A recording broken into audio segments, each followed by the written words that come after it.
menjalankan dan melaksanakan hukum Allah, bukan mengilmui ya, tapi melaksanakan itu adalah iman. Kalau hanya sekedar mengilmui, iblis pun mengilmui. Iblis mengilmui semua hukum Allah. Ya, sekian gelar profesornya untuk iblis. Jadi iblis itu dikatakan orang beriman kalau hanya sekedar dia mengilmui, tapi melaksanakannya. Nah itu dia. Nah sekarang kalau ada orang melaksanakan hukum Allah, ya, kalau orang melaksanakan hukum Allah, dia mukmin. Kalau ada orang dia tahu hukum Allah ini wajib dilaksanakan, wajib diterapkan, tapi dia karena satu dua alasan di mana dia mengimani hukum Allah yang harus dilaksanakan. Karena ada alasan-alasan akhirnya dia nggak melaksanakan hukum Allah. Dia tetap orang Islam, ya, tapi fasik. Ya ayyuhalladzina amanu taqullaha wa qulu qawlan sadida yuslih lakum a'malakum wa yaghfir lakum dhunubakum. Wa man yuti'illaha wa rasulahu faqad faza fawzan 'azima. Allahumma irhamna bil Qur'an wa sadaqallahul azim. Ujian dan syukur kita tetap kita haturkan dan dihadapkan kepada Allah Rabbul Alamin. Kita ucapkan alhamdulillah bi ni'matihi tatimmus salihah. Salawat dan salam kita untuk Habibillah Sayyidina Muhammad Rasulullah sallallahu alaihi wasallam. Amma ba'du. Semoga kita semua diberi oleh Allah Subhanahu wa taala iman yang kuat, keistiqomahan dan pribadi yang memiliki akhlak. Amin ya rabbal alamin. Baik, masih melanjutkan dan hari ini, subuh hari ini sampai jam 6, kita akan sempurnakan kajian kita di ayat yang ke-110 ya. Bahwa umat yang telah diakui sebagai umat terbaik dan telah tampil memimpin peradaban dunia dan diakui oleh Allah Subhanahu wa taala sebagai umat yang layak diteladani, yaitu para sahabat. Para sahabat. Sementara kalau Nabi memberikan pengakuan yang terbaik itu ada tiga abad pertama, yaitu Rasul dan para sahabat, ini yang pertama, kemudian tabi'in dan tabi'in. Ini yang mendapat pengakuan Rasulullah Sallallahu Alaihi Wasallam. Tentu saja Nabi tidak berkata dari pendapat pribadinya, semua yang dikatakannya adalah wahyu. Maka dengan ini kita dapat menyimpulkan sampai lahirnya imam mazhab yang 4. Sampai hadirnya para penulis hadis, ini masih masuk dalam 3 abad pertama yang diberkahi. 3 abad pertama yang layak kita berpegang erat kepada mereka dan menjadikan mereka keteladanan kita. Jadi sampai hari kiamat, ayat ini ada di dalam Al-Quran menjadi bukti dan pengakuan resmi dari Allah, layak toh di surat At-Taubah ayat 100, seluruh sahabat itu dicontoh, ditiru mereka. Ya, karena mereka telah dipastikan kuntum khaira ummah, kamu memang umat terbaik, ya. Nah, siapapun yang meniru mereka, seperti kata Imam Malik bin Anas, guru besar umat Islam di Madinah Al-Munawwarah dan gurunya Imam Syafi'i, beliau berkata, umat ini tak akan keren lagi, umat ini tak akan hebat lagi, umat ini tidak akan pernah jadi baik dan sampai kepada puncak kebaikan kecuali mereka meniru umat awal. Umat awal yang dimaksud itu adalah para sahabat. Jadi bahasanya begini, inna hadhil ummata, sesungguhnya umat ini, yaitu umat Islam maksudnya ya, la tasluh atau lan tasluha, sekali-kali takkan pernah menjadi hebat, takkan pernah menjadi keren, takkan pernah menjadi maju, takkan pernah menjadi jaya, kuat, kokoh, illa kecuali bima saluha bihi awaluha, dengan apa yang bisa menyebabkan umat awal dulu menjadi hebat. Jadi tiru itu maka kalian akan hebat. Baiklah, sekarang kita melanjutkan. Kenapa para sahabat dikatakan hebat? Ta'muruna bil ma'ruf wa tanhauna 'anil munkar. Karena kalian memerintah dengan Al-Qur'an, ya. Wa tanhauna 'anil munkar. Kalian punya militer, kalian punya mujahidin, kalian punya kekuatan yang mampu melindungi hukum Allah di dalam negeri, menghadang ekspansi musuh-musuh Allah, invasi musuh-musuh Allah dari luar. Kamu itu kerennya kayak gitu. Jadi umat Islam ini nggak bisa dipisahkan dari militer. Umat Islam ini nggak pernah bisa dipisahkan dari tentara Islam. Umat Islam ini layaknya sebuah negara, nggak mungkin tidak ada kekuatan bersenjatanya. Harus ada. Karena dengan adanya mereka, kekuatan yang menjaga Islam dan menjaga umat ini wujud. Maka tanhauna 'anil munkar di situ adalah wajib ada unsur militer, wajib ada unsur tentara, wajib ada unsur kekuatan bersenjata ke dalam tugasnya melindungi undang-undang, melindungi hukum, ya, dan keluar tugasnya menjaga negara, menjaga pemerintahan dari serangan-serangan luar. Ke dalam fungsinya adalah untuk biar terlaksananya dan berjalannya hukum, biar bisa ditertibkan orang-orang yang melanggar hukum yang di dalam. Sementara keluar tugasnya adalah untuk mengamankan negara, negeri, dan pemerintahan dari segala macam ancaman. Tanhauna 'anil munkar. Maka dengan itu, insya Allah semua jenis peluang maksiat, tempat-tempat maksiat, para pendosa dan pelaku-pelaku dosa, penyebar dosa dan maksiat, penyebar kemungkaran bisa dipadamkan, bisa fitnahnya dihentikan kalau adanya tanhauna 'anil munkar ini. Keingat, mewujudkan tanhauna 'anil munkar wajib, tapi itu bagian tugas paling terakhir. Kalau ibarat bangun rumah, coba jawab. Kalau ibarat bangun rumah, mana yang paling terakhir diselesaikan dari rumah? Pagar. Siapa yang bisa jawab? Rumah. Pagar belum dihitung rumah. Atap. Atap. Atap itu yang paling terakhir. Gunanya atap itu adalah melindungi semua yang ada di bawah. Melindungi dari panas. Melindungi dari hujan. Melindungi daripada masuknya binatang-binatang. Kera, monyet, dan lain-lainnya. Jadi, bagaimana cara atap itu harus ada? Karena tanpa atap, sebagus apapun di bawah, itu akan hancur. Datang hujan, diserang panas, siang monyet masuk, dan sebagainya. Jadi atap adalah pelindung daripada seluruh rumah itu. Ya, seng. Kalau di Jawa dipakai apa? Genteng. Ya, itu pelindung.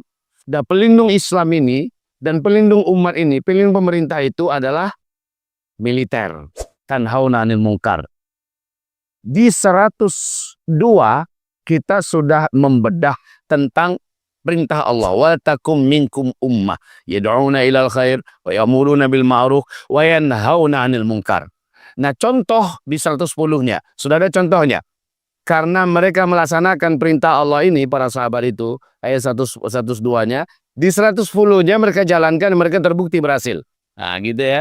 Ketika Allah berfirman, wa ulaika humul muflihun. Mereka lah orang-orang yang pasti menang. Mereka lah orang yang pasti beruntung. Mereka lah orang yang pasti sukses. Mereka lah orang yang pasti kuat jaya. Ya, terwujud. Kemudian diakui oleh Allah di 110-nya. Kuntum khaira ummah. Adalah kamu sebaik-baik umat. Ukhrijat linnas. Nah, penekanan ukhrijat telah kami sampaikan kemarin. Penekanan ukhrijat, orang terbaik itu enggak berkurung diri hanya ngurus dirinya dan keluarganya saja. Ngurus kebunnya, ngurus usahanya, ngurus bagaimana cara dapatkan duit. Itu bukan orang terbaik. Itu mah orang biasa. Orang terbaik itu keluar ngurus umat, ngurus agama. Ini ukhrijat linnas, dikeluarkan untuk manusia. Ya, ta'muruna bil ma'ruf wa tanhauna 'anil munkar. Baru wa tu'minuna billah. Barulah wa tu'minuna billah. Kamu beriman kepada Allah. Surat Umar bin Abdul Aziz dikirim kepada Adi bin Adi. Yang isinya beliau memaparkan iman itu apa saja. Ternyata iman itu adalah amalan. Iman itu adalah amalan. I'lam anna lil imani fara'idha wa syara'i'a wa hududan wa sunanan. Begitu kata tulisan beliau. Ketahuilah, iman itu adalah syara'i'. Faraid itu adalah semua yang Allah wajib-wajibkan. Ini yang wajib dikerjakan, ini yang wajib ditinggalkan. Itu iman. Maka orang-orang yang mau menjalankan semua yang Allah wajibkan untuk dikerjakan, orang-orang yang mau meninggalkan semua yang Allah wajibkan untuk ditinggalkan, ya, itulah orang beriman. Tulisan Umar bin Abdul Aziz kepada Adi bin Adi yang menjelaskan hakikat iman itu apa. I'lam, ketahuilah, ilmuilah katanya. bahwa sesungguhnya lil imani, bagi iman itu adalah 4 isinya, 4 permulanya. 1, faraid, semua yang wajib-wajib, yang wajib dikerjakan, yang wajib ditinggalkan. Maka orang yang mau mengerjakan semua yang Allah perintahkan, orang beriman. Orang yang mau meninggalkan semua yang Allah larang, itu orang beriman. Ya, maka Nabi SAW bersabda, al-imanu yazid wa yanqus. Iman itu bertambah dan berkurang. Yazidu bi ta'atillah, dia bertambah dengan mentaati Allah, menjalankan perintah Allah, nambah imannya. Wa yanqus bi ma'siyatillah, berkurang dia dengan bermaksiat pada Allah. Ada larangan Allah yang dikerjakannya, berkurang imannya. Ada perintah Allah yang tidak dikerjakannya, berkurang imannya. Kayak gitu ya. Iman itu, jadi iman itu amalan. Dipatenkan dalam ingatan kita ini, iman itu adalah amalan. Makanya orang berzina, kata Nabi, la yazni zanin wa huwa mu'min. Tidaklah berzina orang yang sedang berzina dan dia masih beriman. Enggak, hilang imannya ketika itu. Tidaklah beriman orang yang sedang berzina. Tidaklah beriman orang yang sedang korupsi. Tidaklah beriman orang yang melakukan itu. Mati dia. Mati dalam keadaan tidak beriman. Karena iman itu adalah amalan. Oke. Jadi faraid itu iman yang pertama ya. Iman yang kedua adalah syariah. Syariah itu apa? Yang mengandung hukum yang terkait dengan masalah muamalat, yang terkait dengan masalah akidah, keyakinan kepada Allah Subhanahu wa taala. Jadi bagaimana hablum minallah, hablum minan nasnya bagus. Ada syariatnya, ada hukumnya, ya. Ada akidahnya, ada keyakinan, ada iman. Oke, syariah. Syariah itu apa tadi? Hablum minallah, hablum minan nas, di mana di dalamnya ada akidah, ada muamalah dengan manusia. Ya. Dan yang ketiga, wahududan, pelaksanaan hukum. Pelaksanaan hukum. Ya. Bagaimana dengan orang yang menuduh, apa hukumnya? Bagaimana dengan orang yang memfitnah, apa hukumnya? Bagaimana dengan orang yang mencuri, apa hukumnya? Bagaimana dengan orang yang berzina sementara dia masih bujangan, apa hukumnya? Bagaimana dengan orang yang berzina sementara dia sudah bersuami, beristri, apa hukumnya? Laksanakan. Melaksanakan hukum itu adalah iman. Melaksanakannya ya. Bukan mengilmui, tapi melaksanakan hukum itu adalah iman. Enggak dilaksanakan hukum, enggak orang beriman itu. Kalau dia tidak melaksanakan, sementara dia yakin hukum yang wajib dilaksanakan, dia masih muslim. Tapi fasik. Tapi kalau dia tidak melaksanakan, sementara dia benci dengan hukum Allah, itu kafir, murtad, keluar dari syariat Islam, batal syahadatnya. Nah, kami ulangi lagi kajian ini, biar nyambung ya dengan awal-awal dulu. Diulangi. Menjalankan dan melaksanakan hukum Allah, bukan mengilmui ya, tapi melaksanakan itu adalah iman. Kalau hanya sekedar mengilmui, iblis pun mengilmui. Iblis mengilmui semua hukum Allah. Ya. Sekian gelar profesornya untuk iblis. Jadi iblis itu dikatakan orang beriman kalau hanya sekedar dia mengilmui, tapi melaksanakannya. Nah itu dia. Nah sekarang kalau ada orang melaksanakan hukum Allah, ya, kalau orang melaksanakan hukum Allah, dia mukmin.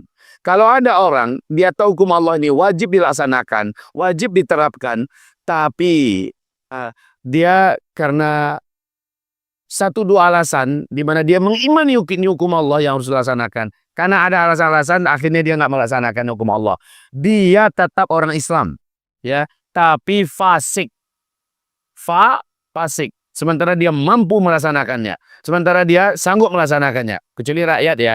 Kalau rakyat, hukum-hukum yang sifatnya pidana perdata, ini yang sifatnya hanya negara yang bisa melakukan, tidak kita laksanakan. Sementara kita mau, maka kita mukmin insyaallah. Muslim mukmin. Tapi kalau pemerintah, di mana mereka, orang-orangnya orang pemerintah di Indonesia nih kayaknya. Ini orang-orang beriman, orang Islam. Namun mereka mengimani hukum Islam ini. Wajib dilaksanakan, tapi tidak mereka laksanakan. Mereka Muslim. Ya, hanya saja mereka Muslim fasik. Kufrun duna kufrin. Mereka dikatakan kafir secara bahasa, tapi bukan kafir secara hakikat. Ya, begitu ya. Paham sampai di sini? Oke, berikutnya. Iman yang berarti melaksanakan hukum adalah iman. Kemudian berikut yang terakhir, sunanan. Menegakkan amalan-amalan sunat. Menegakkan amalan-amalan sunat. Semua amalan sunat. Apa saja itu amalan sunat di fisik? Salat, puasa, amalan sunnah di harta, sedekah, ya, infak, wakaf, hibah, amalan sunnah di lisan, zikir, baca Quran, doa, ngomong yang baik-baik, dakwah dan sebagainya. Pokoknya amalan sunnah lah. Semua amalan sunnah adalah iman. Awas ini. Semua amalan sunnah adalah iman. Maka kalau kembali kepada ayat 110, wa tu'minuna billah, dan kamu beriman kepada Allah, artinya kamu mengamalkan yang 4 komponen tadi, itu dianggap sebagai umat terbaik. Dianggap umat terbaik. Tapi ingat, amalan-amalan sifatnya pribadi, itu hanya berguna buat dirinya. Tapi amalan yang sifatnya jama'i berguna untuk Islam dan kekuatan umat ini, ya. Amalan sifatnya jama'i.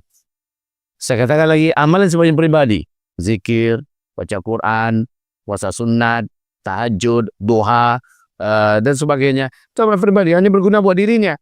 Dan itu pahalanya kecil. Walaupun dikatakan Nabi pahalanya begini, gede untuk ukuran pribadinya. Kalau mau pahalanya lebih besar, bangkitlah ukhrijat linnas, keluarlah untuk manusia, ya. Berbuatlah amru bil ma'ruf, nahyu 'anil munkar. Baik, selesai. Barakallahu fikum. Mari kita tutup dan akhiri dengan kafaratul majlis. Subhanakal istighfarullah, astaghfirullah, astaghfirullah, astaghfirullah. Subhanakallahumma wa bihamdika asyhadu an la ilaha illa anta astaghfiruka wa atubu ilaik. Walhamdulillahi rabbil alamin. Wabillahi taufiq wal hidayah. Wassalamualaikum warahmatullahi wabarakatuh.